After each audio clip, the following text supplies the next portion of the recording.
अगर हम fast bowlers देखें, फास्ट बॉलर्स साउथ अफ्रीका के पास रबाडा है या नौकी है या यैनसन है, और अफ़गानिस्तान के पास फजल हक फ़ारूकी है, अज़मतुल्लाह उमर ज़ई है या नवीन उल हक है। तो मैं समझता हूँ कि ऑन करंट फॉर्म तो फजल हक फ़ारूकी बेहतर है, लेकिन अगर in terms of skill work देखें या इन टर्म्स ऑफ क्वालिटी देखें या ओवरऑल कंसिस्टेंट एक्सपीरियंस इवन देखें, साउथ अफ्रीका का जो बॉलिंग लाइनअप है जिसमें नौकी है, रबाडा है, यैनसन है, इवन बैट्समैन भी उनके पास एज अ चौथा फास्ट बॉलर ऑप्शन अगर है। फास्ट बॉलिंग की टीचर हुई तो वो इज आल्सो तो fast in terms of fast bowlers south Africa के मेरे ख्याल में बेहतर है। स्पिनर्स अफगानिस्तान के पास राशिद खान है या मुजीब है, नूर को भी मुजीब शायद तो नहीं, इस दफा इंजर्ड है, नूर है। नूर है, या मुजीब नहीं, उस नबी जो है, नबी है या राशिद है, नूर है, ये तीन जो है।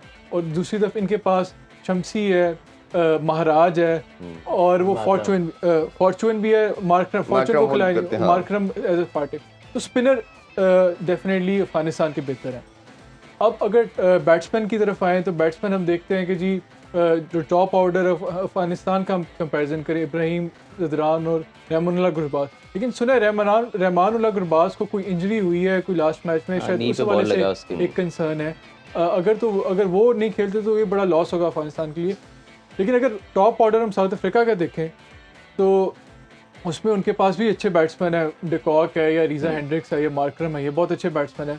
तो टॉप ऑर्डर में मैं समझता हूँ कि साउथ अफ्रीका का बेहतर है। ऑन करंट फॉर्म तो ये अच्छा खेल रहे हैं, ये जो दोनों टॉप ऑर्डर के रहमानुल्लाह गुरबाज है या इब्राहिम ज़दरान है, लेकिन फिर भी अगर इन एक्सपीरियंस देखें या क्वालिटी देखें या शॉट्स के हवाले से देखें तो बहुत बेहतर है। अगर टॉप ऑर्डर देखें तो जो टॉप ऑर्डर जो अफगानिस्तान का है तो अच्छे इस टूर्नामेंट के फॉर्म प्लेयर्स हैं, इब्राहिम ज़दरान है या रहमानुल्लाह गुरबाज हैं। लेकिन जब साउथ अफ्रीका का टॉप ऑर्डर देखते हैं जिसमें क्विंटन डिकॉक है, रीज़ा हेंड्रिक्स है या एडन मार्करम है, I think there far better batsman than these two, और उनका एक्सपीरियंस भी ज़्यादा है, हर तरह की शॉट भी है उनके पास। तो और इवन जब टॉप ऑर्डर में फिर भी लेकिन 19-20 का फ़र्क है, लेकिन जब हम मिडिल ऑर्डर और लोअर मिडिल ऑर्डर पे आते हैं तो साउथ अफ्रीका का बहुत ही ज़बरदस्त, जिसमें स्टब्स है या क्लासन है या मिलर है या मार्को यैनसन है, ये मेरे ख्याल में जो अफगानिस्तान के पास बैट्समैन है उनसे फार बेटर बैट्समैन है। तो इसमें अगर अफगानिस्तान के पास कोई चांस है तो जिस नाज़िर भाई ने कहा उसमें ये है कि एक तो वो जो टॉप ऑर्डर है अफगानिस्तान का जैसे वो अच्छा स्टार्ट दे।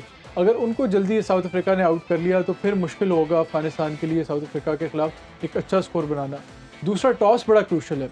टॉस इसलिए क्रूशल है कि जितने भी मैचेस अफगानिस्तान ने जीते इस टूर्नामेंट में, सिवाय एक के जो PNG के खिलाफ था, सारे उन्होंने पहले बैटिंग करी।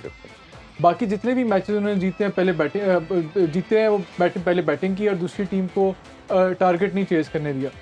अगर अफगानिस्तान दूसरी बैटिंग करती है तो वो बड़ा इंटरेस्टिंग होगा कि वैसे अगर एक साउथ अफ्रीका एक अच्छा टोटल बोर्ड पे पुट अप कर गए तो मेरे ख्याल में अफगानिस्तान के लिए चेज़ करना मुश्किल होगा।